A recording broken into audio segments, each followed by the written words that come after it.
요셉이 형들에 의해서 노예로 팔려가게 됐어요. 이집트로 팔려온 요셉은 보디발이라는 장군의 노예가 됐죠.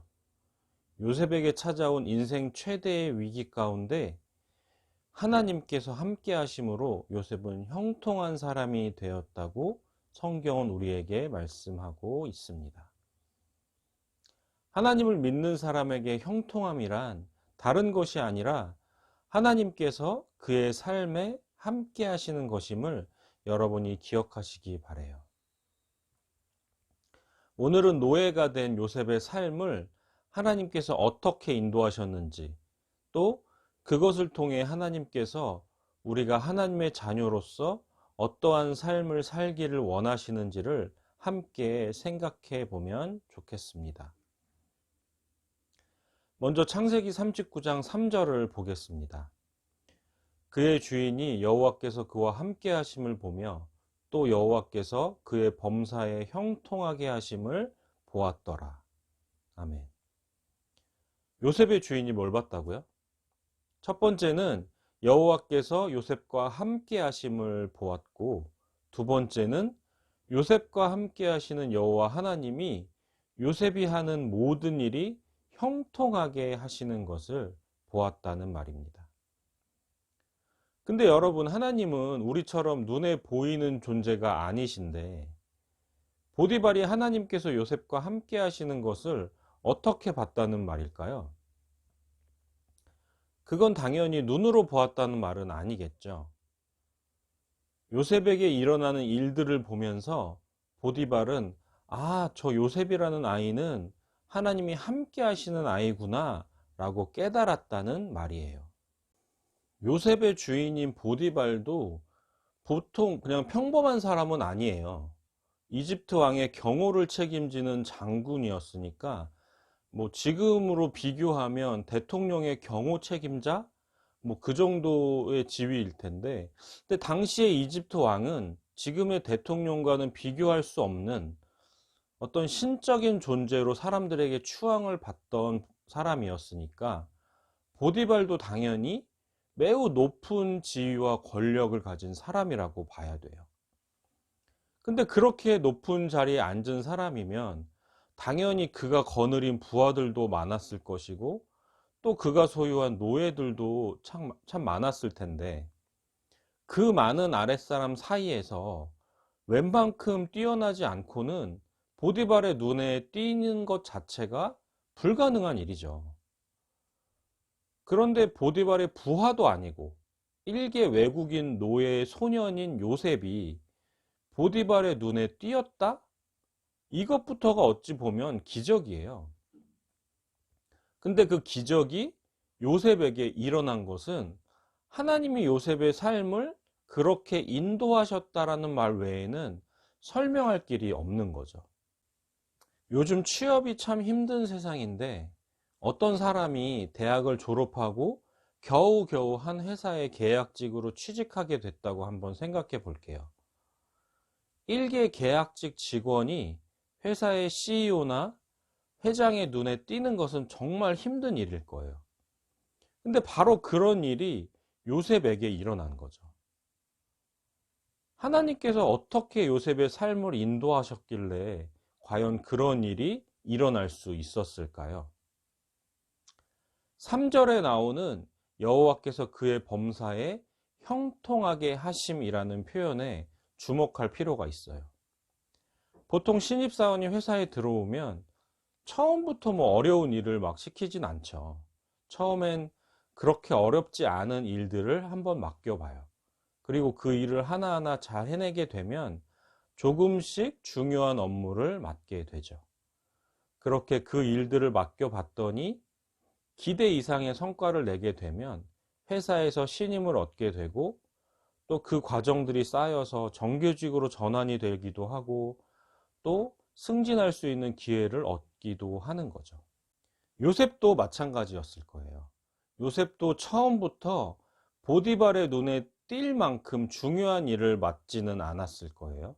노예 중에서도 말단 노예의 자리에서 맡겨진 아주 작은 일을 하나씩 수행하는데 하나님께서 그와 함께 하시면서 그를 축복하시니까 요셉이 자기가 가진 능력으로 할 수 있는 것보다 훨씬 좋은 결과를 만들어냈던 거죠. 범사에 그를 형통하게 하셨으니까. 그러다 보니 조금씩 중요한 일을 맡게 되고 또 그 일들을 맡았을 때도 역시 좋은 결과를 만들어내는 요셉이었기 때문에 마침내는 보디발의 눈에까지 띄게 된 것이라고 생각해요. 그리고 그 모든 과정에 요셉의 삶을 형통하게 인도하신 하나님이 계셨다는 거죠. 보디발도 처음에는 그저 호기심 정도로 이 노예 소년 요셉을 지켜봤을 거예요. 이 녀석 봐라. 노예 주제에 일을 꽤 잘하네. 똘똘하네. 꽤 쓸만하네. 뭐 이런 정도로 관심을 가졌겠죠. 그런데 보면 볼수록 신기하거든요. 요셉이 하는 일마다 최고의 결과를 만들어내니까요. 그래서 점점 요셉을 주목하게 되고 관심 있게 지켜보게 되면서 보디발이 알게 된 거죠. 아, 이 아이는 보통 사람이 아니구나.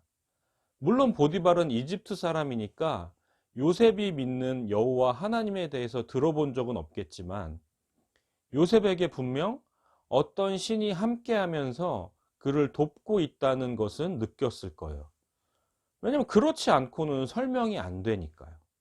하나님을 믿는 우리들의 삶이 요셉과 같아야 해요.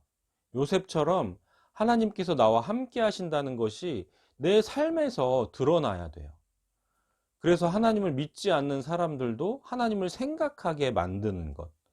믿지 않는 사람들이 내 삶에 함께 하시는 하나님이 함께 하심으로 형통한 나의 삶을 보면서 아, 그래, 누구누구를 보니까 나도 하나님을 믿고 싶다라고 생각하게 만드는 것. 이것이 하나님께서 우리에게 바라시는 그리스도인의 삶이에요. 하나님께서 함께 하실 때 요셉에게 그러셨던 것처럼 내가 하는 모든 일이 형통하도록 하나님께서 인도하세요. 그리고 그런 내 삶을 보면서 믿지 않는 내 주변의 사람들도 하나님을 믿고 싶게 만드는 것, 하나님이 함께 하시는 삶을 소망하게 만드는 것, 이것이 우리가 그리스도인으로서 세상에 보여줘야 하는 삶의 모습입니다. 그런데 하나님께서 함께 하실 때 주시는 형통함은 나에게만 해당되는 것은 아니에요. 39장 4절과 5절입니다. 요셉이 그의 주인에게 은혜를 입어 섬김에 그가 요셉을 가정 총무로 삼고 자기의 소유를 다 그의 손에 위탁하니 그가 요셉에게 자기의 집과 그의 모든 소유물을 주관하게 한 때부터 여호와께서 요셉을 위하여 그 애굽 사람의 집에 복을 내리심으로 여호와의 복이 그의 집과 밭에 있는 모든 소유에 미친지라. 아멘. 보디발은 마침내 요셉을 집안의 가정 총무로 삼게 돼요. 그리고 요셉이 가정 총무로 일하기 시작하면서부터 하나님께서 보디발의 집까지 복을 내려 주셨어요. 근데 누구를 위해서 그랬다고요? 보디발이 아니라 요셉을 위해서 보디발의 집을 축복하셨다라고 말씀하셨습니다. 이처럼 하나님께서 함께 하실 때 여러분뿐만 아니라 여러분 주변 사람들까지 하나님의 복이 임한다는 것을 믿으시기 바라요. 누구를 위해서? 여러분을 위해서. 자, 이제 정말 중요한 것이 남았어요. 하나님께서 함께 하실 때 내 삶을 형통하게 인도하신다. 내 주변 사람들까지도 축복하신다라고 했는데 그러려면 여러분이 어떻게 해야 할까요?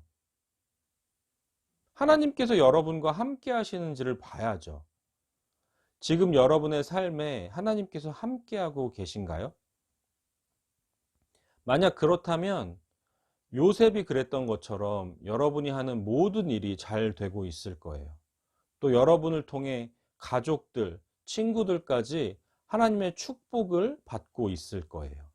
그런데 만약에 그렇지 않다라고 생각한다면 어떻게 하면 될까요? 아직 걱정할 필요는 없어요. 하나님께서 나와 함께 해달라고 기도하면 돼요. 하나님 요셉에게 그러셨던 것처럼 나와도 함께 해주세요. 그래서 내 삶을 하나님의 형통함으로 인도해 주세요. 또 나뿐만 아니라 나를 통해 내 가족들과 친구들까지도 축복해 주세요. 이렇게 기도로 하나님을 붙잡는 것, 기도로 하나님을 붙잡고 요셉과 같이 하나님의 축복이 임하는 여러분의 삶이 되기를 간절히 소망합니다.